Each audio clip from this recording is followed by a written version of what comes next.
ഇന്നാണെങ്കിൽ ആരെയാണാവോ കണി കണ്ടത് തോന്നിപ്പിക്കുന്ന ഒരു ദിവസമായിരുന്നു കേട്ടോ. So welcome to episode number 2 of stories of she cakes. നാളേക്ക് ഒരു 2 kg ബ്ലാക്ക് ഫോറസ്റ്റ് കൊടുക്കാണ്ടായിരുന്നു. അപ്പോൾ രാത്രി തന്നെ ഞാൻ പണി തുടങ്ങിയിട്ടുണ്ടായിരുന്നു. കുറേ കാലത്തിന് ശേഷം കേക്ക് ഉണ്ടാക്കുന്നതുകൊണ്ട് തന്നെ ഭയങ്കര തപ്പിപ്പഴയായിരുന്നു കേട്ടോ. അപ്പോൾ ആദ്യം തന്നെ ശരിക്കും ബീറ്റ് ചെയ്യാനേ വെക്കണ്ടേ. ഞാൻ ആദ്യം തന്നെ ഡ്രൈ ഇൻഗ്രീഡിയൻസ് അരിക്കാൻ വെച്ചു. പിന്നെ അത് മാറ്റി വെച്ചിട്ട് വീണ്ടും എഗ്ഗ് ബീറ്റ് ചെയ്യാൻ വെച്ചു. ഇത്രയും വരെ എല്ലാം സ്മൂത്ത് ആയിരുന്നു. പിന്നെ അതിന് ശേഷം പകുതി വെച്ചിട്ട് ബീറ്റർ ഓഫായി. എന്ത് കാട്ടിയിട്ട് വർക്കാവണില്ല. ഞാൻ കുറേ നേരം അങ്ങോട്ടും ഇങ്ങോട്ടും ഒക്കെ തട്ടി നോക്കി, എന്നിട്ടും സ്റ്റാൻഡ് മിക്സർ വർക്കാവുന്നേ ഇല്ല. ഇതിൻ്റെ ഉള്ളിൽ നിന്ന് വർക്കാവുന്ന സൗണ്ടൊക്കെ കേൾക്കാണ്ട്, പക്ഷെ അതിൻ്റെ വിസ്ക് തീരെ കറങ്ങണില്ല. രാത്രി എന്ത് ചെയ്യും, വേറെ സ്ഥലത്ത് കൊണ്ടുകൊടുക്കാൻ പറ്റൂല, ഷോപ്പൊക്കെ ക്ലോസ്.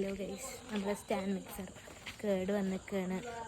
ഞാൻ ഉറക്കത്തിൽ നിന്ന് നീപ്പിച്ചിട്ട് ആച്ചുവിൻ്റെ വീട്ടിലേക്ക് നന്നാക്കാൻ കൊടുക്കാൻ. ഓൻ ഇതിൻ്റെ ഉള്ളിലത്തെ കഴിച്ചു നോക്കുമ്പോൾ ഇതിൻ്റെ ഉള്ളിലൊരു ബെൽറ്റ് ഉണ്ട്, അത് പൊട്ടി വീണിക്കാണ്. ഈ സമയത്ത് ഒന്നും ചെയ്യാൻ പറ്റൂല.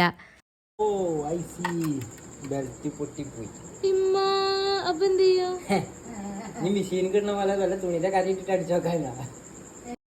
അങ്ങനെ ഇന്നക്ക് മാത്രം വർക്ക് ചെയ്യിപ്പിക്കാൻ വേണ്ടിയിട്ട് ചെറിയൊരു ട്രിക്ക് കിട്ടിയിട്ടുണ്ട്.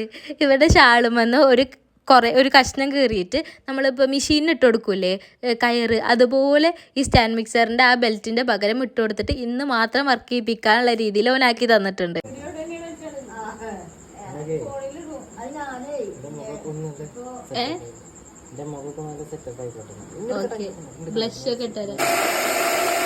അങ്ങനെ അത് താൽക്കാലികമായിട്ട് അത് റെഡി ആയിട്ടുണ്ട്. എന്നിട്ട് നേരെ വീട്ടിൽ പോയിട്ടുള്ള ബീറ്റ് ചെയ്യാനൊക്കെ വെച്ച്, എന്നിട്ട് നേരെ ബേക്ക് ചെയ്യാനും വേഗം വെച്ച്.